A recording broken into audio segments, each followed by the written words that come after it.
Want to fix Roblox Error Code 304?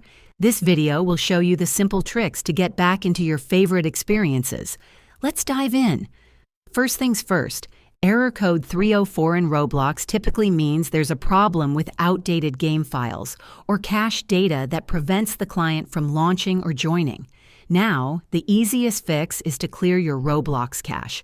On your PC, press Windows plus R, type %local app data %, find the Roblox folder, and delete it. This removes corrupted or outdated local game data. Next, restart your PC. A full system reboot can often clear any lingering file locks or processes that are interfering with Roblox. You'll also want to ensure your Roblox client is fully updated to the latest version. Outdated clients can cause compatibility issues.